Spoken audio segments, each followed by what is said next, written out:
சூத்திர பெண் யாரை மணக்கலாம்? வியாச மகாபாரதம். அம்பு படுக்கையில் இருந்த பீஷ்மர் பல தர்மங்களை யுதிஷ்டிரருக்கு சொன்னார். அப்படி சொல்லும் போது வர்ண கலப்பு எப்பொழுது ஏற்படும் என்று சொல்கிறார். அரசனே, பிராமண பெண்கள், க்ஷத்ரிய பெண்கள், வைசிய பெண்கள், சூத்திர பெண்கள் ஆசைப்பட்டால் பிராமண பையனை மணந்து கொள்ளலாம். இன்றைய காலப்படி பிராமண வர்ண தொழிலான வக்கீல், மாநில மற்றும் மத்திய சட்டசபை மந்திரியாக இருக்கும் பெண்கள், க்ஷத்ரிய வர்ண தொழிலான நீதிபதி, இராணுவம் மற்றும் போலீஸ் துறையில் இருக்கும் பெண்கள், வைசிய வர்ண தொழிலான வியாபாரம் செய்யும் முதலாளி பெண்கள், சூத்திர வர்ண தொழில் செய்யும் அதாவது மேல் சொன்னவர்களுக்கு வேலை செய்யும் பெண்கள், இவர்கள் ஆசைப்பட்டால் பிராமண பையனை மணந்து கொள்ளலாம். க்ஷத்ரிய பெண்கள், வைசிய பெண்கள், சூத்திர பெண்கள் விரும்பினால் க்ஷத்ரிய பையனை மணந்து கொள்ளலாம். வைசிய பெண்கள், சூத்திர பெண்கள் விரும்பினால் வைசிய பையனை மணந்து கொள்ளலாம்.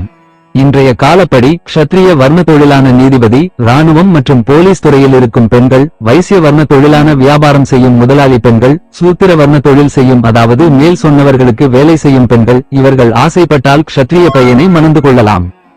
இன்றைய காலப்படி வைசிய வர்ண தொழிலான வியாபாரம் செய்யும் முதலாளி பெண்கள், சூத்திர வர்ண தொழில் செய்யும் அதாவது மேல் சொன்னவர்களுக்கு வேலை செய்யும் பெண்கள், இவர்கள் ஆசைப்பட்டால் வைசிய பையனை மணந்து கொள்ளலாம். சூத்திர பெண்கள் விரும்பினால் சூத்திர பையனை மணந்து கொள்ளலாம்.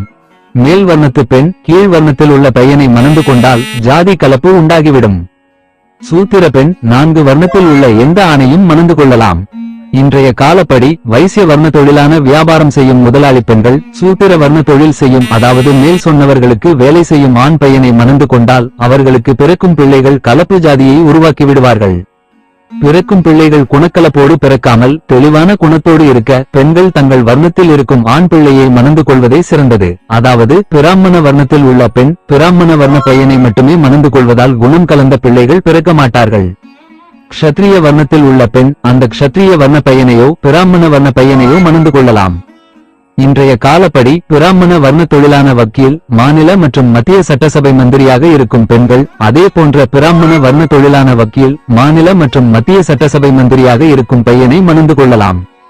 இன்றைய காலப்படி க்ஷத்ரிய வர்ண தொழிலான நீதிபதி, இராணுவம் மற்றும் போலீஸ் துறையில் இருக்கும் பெண்கள், அதே போன்ற க்ஷத்ரிய வர்ண தொழில் செய்யும் பையனையோ பிராமண வர்ண தொழிலான வக்கீல், மாநில மற்றும் மத்திய சட்டசபை மந்திரியாக இருக்கும் பையனையோ மணந்து கொள்ளலாம்.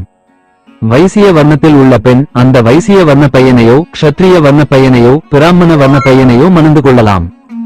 இன்றைய காலப்படி வைசிய வர்ண தொழிலான வியாபாரம் செய்யும் முதலாளி பெண்கள், அதே போன்ற வைசிய வர்ண தொழில் செய்யும் பையனையோ க்ஷத்ரிய வர்ண தொழிலான நீதிபதி, இராணுவம் மற்றும் போலீஸ் துறையில் இருக்கும் பையனையோ பிராமண வர்ண தொழிலான வக்கீல், மாநில மற்றும் மத்திய சட்டசபை மந்திரியாக இருக்கும் பையனையோ மணந்து கொள்ளலாம். இவ்வாறு பீஷ்மர் பெண்கள் யார் யாரை மணக்கலாம் என்று விவரித்தார். அனுசாசன பர்வம் 53.